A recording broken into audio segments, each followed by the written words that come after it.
Board of Education welcomes and encourages the participation of its citizens in the business of the school district. There are 2 points in the meeting where visitor statements are scheduled.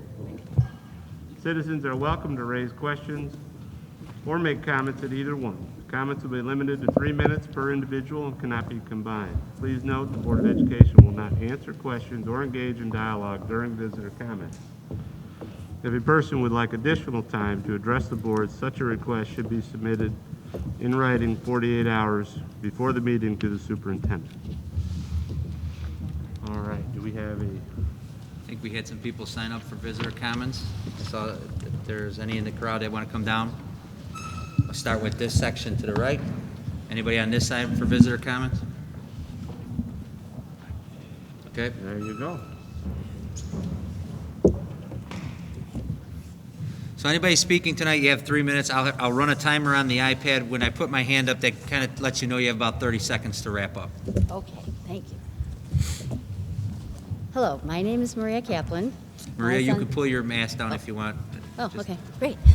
My name is Maria Kaplan. My son is a sophomore here, and I'd just like to say a few things about the plan. If you're going to be interested in making any changes, just like to voice some concerns.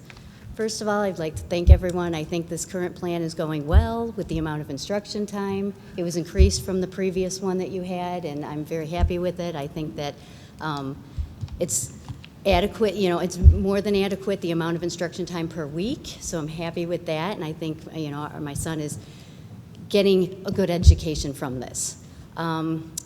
If there were going to be any changes, one thing I would say is possibly if you could have maybe the population split into like 5 groups and try to get students in the school once a week so they can go through their classes once a week and meet their teachers, spend time with them, chemistry class, learn some stuff hands-on.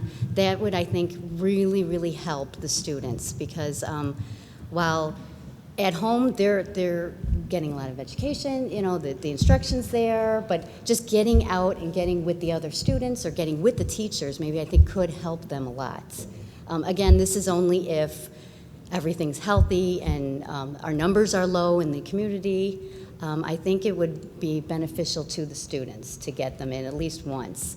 I do want to say if we're moving towards fall and winter sports, so I see that there's kids here after school, there's clubs, there's activities now, and if it's open for all that, and if we're going to have some in-school sports, then I would really, really hope that we can try to get the kids in the school for education at least once a week with smaller groups. But I don't want to take that at a reduction for instruction time. I didn't like the other model where it was less instruction time to be in the school. I really, really like the fact that it's 5 days a week, 7 classes a day, so they're seeing every teacher every single day, and they're getting help when they need it, so you don't have to wait 2 days to talk to your teachers again. So while I hope that everyone stays healthy and the numbers stay low, there's my other sons in the feeder school, the middle school here, and they are in school every day, 2.5 hours a day, and then they come home and do online instruction also. And so far, the numbers are still low. So if we can help the students get inside the school a little bit, I would like to see that. Thank you. Thank you, Ms. Kaplan. We're going to do a presentation tonight, so we'll be able to have some information for you. Anybody else on this side?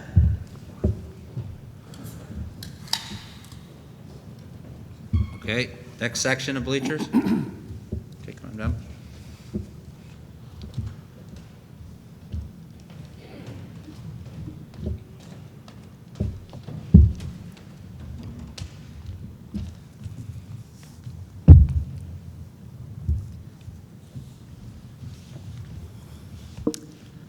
I wrote something down.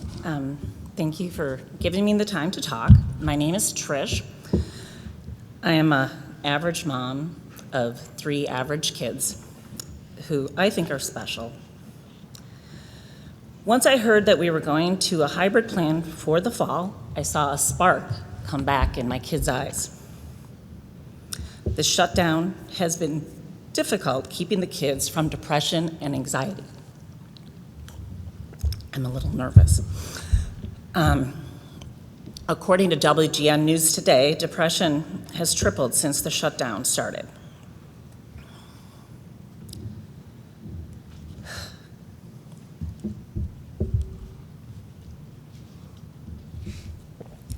My youngest son has gone through bouts of depression and anxiety, and after years of speech therapy, starting when he was 3 years old, getting on a little yellow bus, his stutter is back in force, and his confidence drops daily.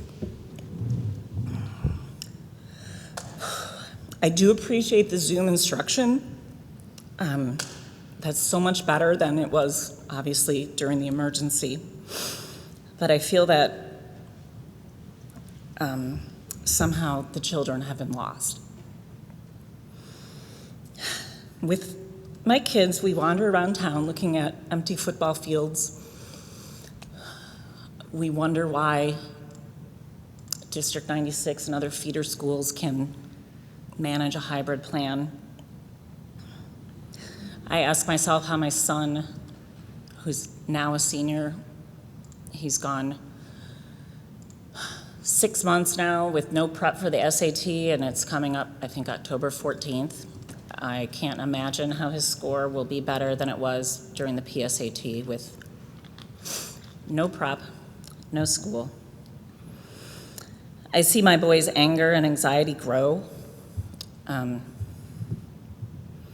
I find a lot of focus comes to those that need it, while those average kids like mine are being marginalized and left behind. I would like to get back to normal. The idea of extending this school shutdown even another day is devastating, because I think my kids are special. And I think everybody's kids are. So let's consider that. Let's consider the average children who want to go back to school, and consider their health, and consider what's happening around us. Thank you. Thank you.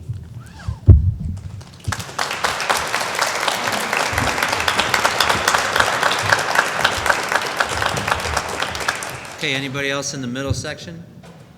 In this group here? Okay, third section?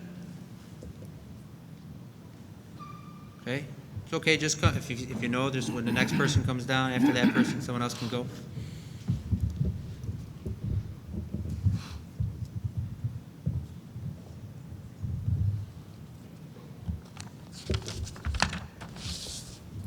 Hi, my name is Allie Brand. I'm a junior here at RB, and I'm the current class president. I've chosen to speak tonight in front of you from the perspective of a student who is being forced to learn in an entirely remote setting. I'm involved in student association, Best Buddies, and I'm on the varsity swim and water polo team. Today I would like to share my opinions on why we must switch to a hybrid model or a full-time in-person instruction schedule of learning for the benefit of myself and my peers. If the board, the administration, and the teachers decide to continue this remote learning experience, the mental health of all students is at risk. I personally have anxiety each and every day due to my Zoom meetings, cutting out, and missing crucial information. Being forced to stare at the same screen for countless hours a day and stressing about whether or not this remote setting will sufficiently prepare me for college entrance exams and higher education. Although I am incredibly grateful for a stable home setting to work in and my supportive parents, I still struggle. I cannot even begin to imagine how hard this is for the kids that are not as fortunate as me and do not have this kind of support at home.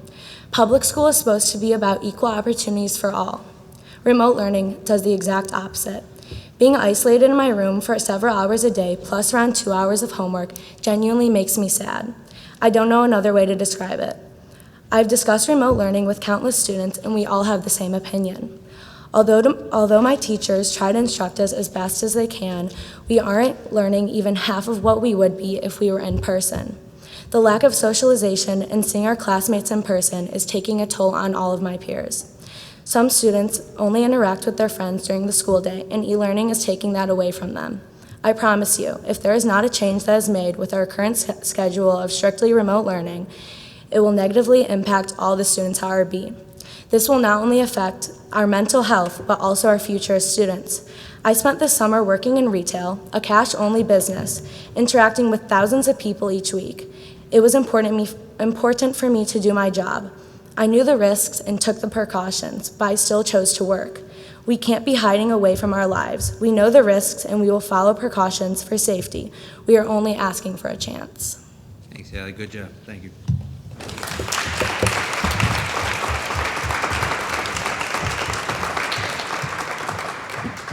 Okay.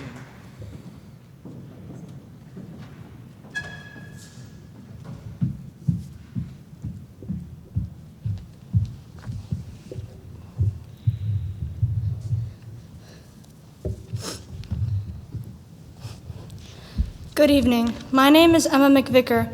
I'm a sophomore at RB and I'm a varsity swimmer. First, I'd like to thank you for letting us have our swim season. I honestly don't know what I would have done without it. Being able to see my coach, my teammates, and my friends every afternoon at practice and at meets has made this situation better. I also want to tell you how much I love my teachers. I have a different favorite teacher every day. One day it's Mr. Beasley or Mr. Dignan. The next it's Mr. Melquist or Miss Gerald. Another it's Miss Ziola or Mr. Loeb. And the next it's Madam Forberg. My teachers have also made remote learning better. But just because they made it better does not mean remote learning has been good. I want to share with you the difficulties with remote learning. When we had to switch to remote learning in March, I understood. No one knew much about COVID. No one knew much about how you could catch it. No one had the answers, so I did the right thing and stayed home. I did my schoolwork every day at home alone. I stopped seeing my friends and I stopped swimming. And we all did the best we could and finished the rest of our school year. But we know so much more about COVID now and so many schools are having in-person learning. I don't understand why we can't come back to school at RB.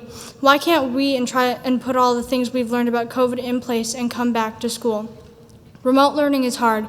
Just today, I couldn't connect to the internet, and for no reason at all. The internet was working, Zoom was working, but I couldn't get on. It's not the first time it has happened, but each time it makes me panic because I don't want to be late.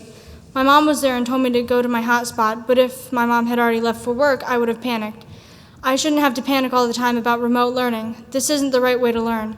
This isn't the way to have a high school experience. I feel terrible for my teammates that are seniors, and I don't know how to make it better for them, so I'm asking you to help. I want to come back to school full-time.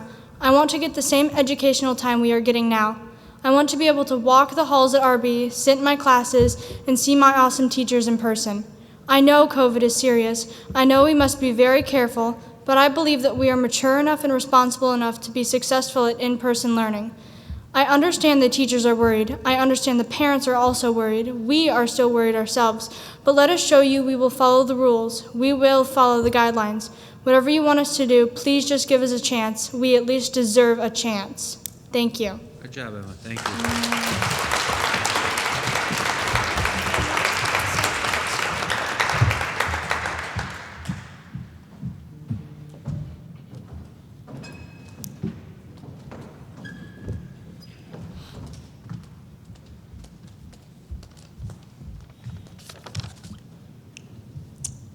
Hello, my name's Cathy Dawn. I live in Riverside and have 2 daughters that attend RB. I'm talking tonight to make a plea to the board to start reopening the doors of RB to our children by October. I have another daughter who attends District 96 where she attends in person, and so far this hybrid option has been very successful. The only negative is that she lets me know that she wishes that she was in school longer. By contrast, my other 2 daughters feel completely different. They feel isolated, sad, uncertain, helpless, and frustrated. I'm here tonight as their advocate and hope that the board will be open to discussing the reopening of RB on existing and emerging data based on science and not politics. Where the efficiency of school closure is debatable, the potential for negative consequences keeping RB closed cannot be ignored. In 2003, when SARS spread in East Asia to more than 24 countries, research has shown that school closures had little impact during the outbreak on stopping the spread. Today, a team of UK researchers modeled the COVID-19 intervention measures using data from Wuhan and found that school closures would prevent only 2 to 4% of deaths. While any loss of life is a tragedy, it is a war we are in, and a loss of life is unavoidable. Thus, the balancing regrettably must be the not-in-school intervention method outweighed by short and long-term consequences to our children. The answer unequivocally is yes.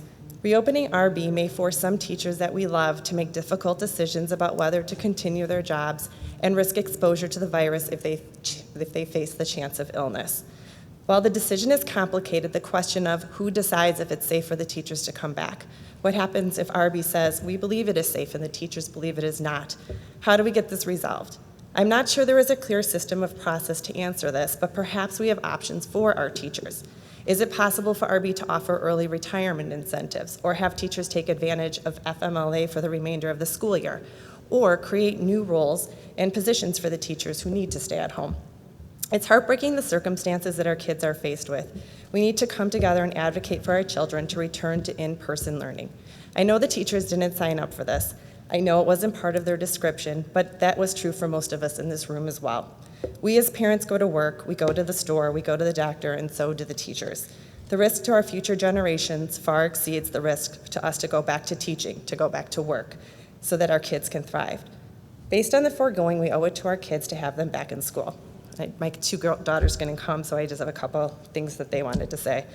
So my oldest daughter, her name's Morgan, she's a senior, and she says, I'm sorry that I couldn't attend tonight's board meeting. I work at LaBar and could not get out of my shift. This is not the senior year that I imagined. I'm trying my best to stay positive and make the best out of a situation that I cannot control, but each day it's getting harder. I'm asking and really begging to get us back into school. It's difficult to learn virtually, and I feel like I'm not learning what I need to do so that I can be prepared for college next year. I've started to get headaches every day from being on the Zoom calls, and it's frustrating. What's been positive for me is being able to be part of the girls' swim team. Although the season is cut short in time and more than half of our meets were taken away, I'm thankful that I was able to do something and be part of something my senior year. And then my other daughter's a sophomore, and she just said, she wants to say, thank you for taking the time to listen. I'm a person who doesn't learn well over the computer and gets sidetracked easily.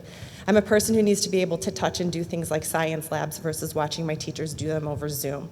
I know that we are all working hard together to make this bad situation work, but I'm ready and have been ready to come back to school. This past spring was hard to do with school getting shut down, especially on her. This summer she was able to work at the pool, and being with her friends was the best medicine to get her positive again, and she asks to please come back to school. Thanks, Cathy. Thanks.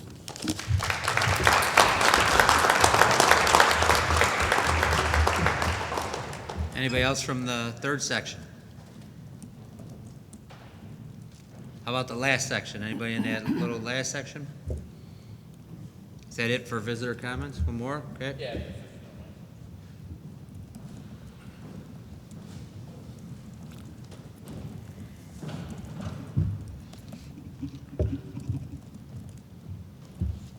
So I don't have any notes here. I wasn't prepared for today's meeting. I just found out about it last minute. Did you need me to sign into this? You can sign in after. Okay. It's okay. My name is Matt Brown. I have a sophomore here. I just took a couple notes based on some of the stories I heard here. After this crisis, we had to require quick adaptation to something that was unknown and what affected us all. And as it started to unfold, we started to learn that there was two sides to how this can affect us. And after this, since March, I think a lot of us learned that we had to quickly adapt to distancing and changing our ways, masking up, frequent washing. Even as today, the flu virus, they're saying that usually starts about now has been lowered. With that being said, it seems that now we're at this point, 6 months later, it almost seems like discipline to the community, to everybody, that nobody's doing a good enough job or working hard enough to slow the spread. There's not going to be stopping the spread. My personal opinion, it's going to be very hard to do something like that, but to slow the spread, we can't do good enough to get it to that point to appease our governor or whoever's in control, keeping these restrictions at a level that we just can't achieve, especially at this school. And we passed the peak, and at this point, I believe the families, the majority, as we voted for this hybrid model in the past, are ready to move on. We passed a good opportunity where there was the least amount of chances for sickness to come out at the start of the school year as we're moving into the fall and sicknesses are going to occur. That was a great test opportunity. But here we are at RB. We are all RB, and it's like listening to the family and the students speak that we're pleading and begging for a right that we all have, that we all are ready for. And it's kind of sad to see that because it's like a victim impact panel at a courtroom where there's a heinous crime. We're ready. A lot of people aren't ready. A lot of people are still fearing. You offered the opportunity to them people, to them other students, them other families, for other solutions, remote learning. But the ones that are ready to come back want to come back. My neighbor's kid's stressing. He's exploding on his Zoom because he just can't handle the study in this manner. There's other students in the same manner. Fortunately, my daughter's doing well. I'm staying on her. I try to get her extra work. We're just trying to keep her doing twice as much within her tolerances so that when she comes back, she's not going to be slow to the regression to return back to school. With that being said, as the families and the students, much of the faculty, we're being kind. Nobody should ask permission. We're ready to go. We are RB, and like you, we want to return to school. Thank you.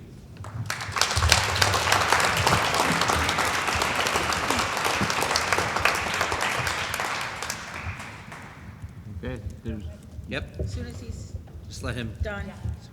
social distance. Thank you.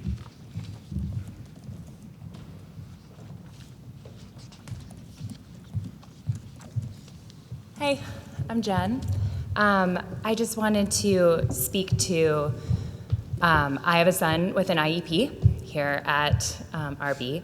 I'm extremely grateful for the staff and all of the things that they're doing to try to help him as much as they can, but we're definitely reaching a point where his goals that are stated legally can't be met in a remote model. So we are trying to be as flexible and as patient as we possibly can be. We're very grateful for some of the staff that reaches out to us to try to help. But when we're in a remote model, those things just can't be met. So I would just encourage you to also think about that there are legal things that are also, people are being so patient, and we're really doing our very best. And you guys have staff here and administration that love our kids, and I know that. We feel it, we know that. I think there just has to be compromises made on all sides. On our side, on staff side, on administration side. So I just really encourage you all to think about what are the compromises that you're willing to make so that our kids can at least have some small, and we're not asking for everything, just some small time at school. So thanks for your time tonight. Thank you. You dropped your mask.